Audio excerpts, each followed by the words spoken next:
আপনি খাটে আসেন। অসম্ভব। আপনার মতো একটা মেয়ের সাথে এক বিছানায় ঘুমানো আমার পক্ষে সম্ভব না। আব্বা আসসালামু আলাইকুম। ওয়ালাইকুম আসসালাম। আমি তো বুঝতে পারছিলাম বাসর রাতে তুই ঠিকই ঘরের থেকে পালানোর চেষ্টা করবি, সেই জন্য বন্দুক নিয়ে দাঁড়ায় আছি। আয় বন্দুক দে, যা ঘরে ঢুক। আব্বা আপনি তো আমার কথাই বুঝতেছেন না। এই তুই আমারও জন্ম দিছস না আমি তোর জন্ম দিছি? আপনি আমাকে জন্ম দিয়েছেন, তাহলে তোর কথা আমারে বুঝতে হবো নাকি আমার কথা তোর বুঝতে হবো? কিন্তু আব্বা যুগ তো পাল্টাইছে। আপনাদের যুগ আর আমাদের যুগ অনেক পার্থক্য, আপনি বুঝতেছেন না কেন? এই বাসর রাইতে বইরা বাপরে যুগের জ্ঞান দেওয়ার দরকার নেই বাজান।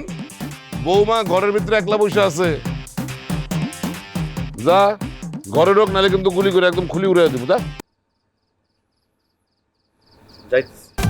কেমন বোঝাই শুনে যাও ভাই। কি ব্যাপার, আপনি না চলে গেলেন, বাইরে থাকবেন, আবার আসছেন যে? আসছি কপাল দোষে। কপাল দোষে আসেন নাই, আপনি আসছেন আব্বার বন্দুকের ভয়ে। সবই যখন জানেন আবার জিজ্ঞেস করেন কেন? আচ্ছা, আমি একটা জিনিস বুঝলাম না, আপনি তো শহরের ছেলে, অনেক স্মার্ট, আপনি কই আপনার আব্বার বন্দুকের সামনে বুক পাইতা দিয়ে বলবেন আমি মইরা যাব কিন্তু তানিয়ার সাথে সংসার করব না? আপনি তো উল্টা ভয় পেয়ে গেলেন। জি না, আমি অত ট্রান্সপার্ট না যে কথায় কথায় জীবন দিয়ে দিব। শোনেন, যে 10টা দিন গ্রামে থাকবো, আপনি উপরে থাকবেন, আমি নিচে থাকবো। না না, আপনি নিচে থাকতে পারবেন না, আপনি খাটে আসেন। অসম্ভব। আপনার মতো একটা মেয়ের সাথে এক বিছানায় ঘুমানো আমার পক্ষে সম্ভব না।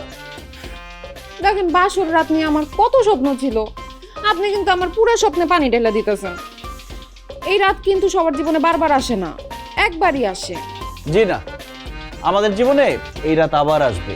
আমি শহরে চলে যাওয়ার পরে আপনি আমাকে ডিভোর্স দিয়ে গ্রামের কোনো খ্যাত ছেলেকে বিয়ে করবেন, আর আমি শহরে গিয়ে শহরের কালচারে বড় হয়ে একটা স্মার্ট মেয়েকে বিয়ে করব। তারপর আমাদের দুজনের জীবনে বাসর রাত আবার আসবে, তখন আমরা স্বপ্ন পূরণ করব। কেমন? Good night.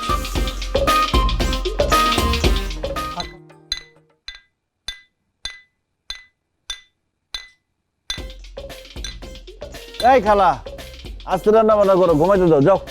শহরের স্মার্ট ছেলে কি বলে, নিজের বউরে খালা বলে ডাকতেছে। আসিফ সাহেব ওঠেন, আমি আপনার রান্না করার খালা না, আমি আপনার বউ, আপনার জন্য চা নিয়ে এসেছি। এই আপনি সকাল সকাল আমার ঘুম ভাঙালেন কেন? ওমা, সকাল তো হইছে 5 ঘন্টা আগে, বেলা 10টা বাজে গেছে, উঠেন উঠেন, আর ঘুমাইতে হইতো না। সারা বছর অফিস করি, একদিন যদি ছুটি পাই 1 বছরে ঘুমাই, একবারে ঘুমাই। এখন জান তো, আমার ঘুমাইতে দেন, যান। আপনি যদি এখন ঘুমাইতে যান তাইলে কিন্তু আমি আব্বাজানে ডাক দিব, শ্বশুর আব্বা এসে আপনার বন্দুক ধরবো, তারপর গুলি খাইতে হইব। গুলি খাইতে চান? গুলি না খায়া চা খান, আমি আপনার জন্য চা নিয়ে এসেছি। আরে এতক্ষণ যদি আপনি ঘুমান, তারপর তো খিদা লাগবো, তারপর পেটের মধ্যে গ্যাস্ট্রিক হইব, আলসার হইব।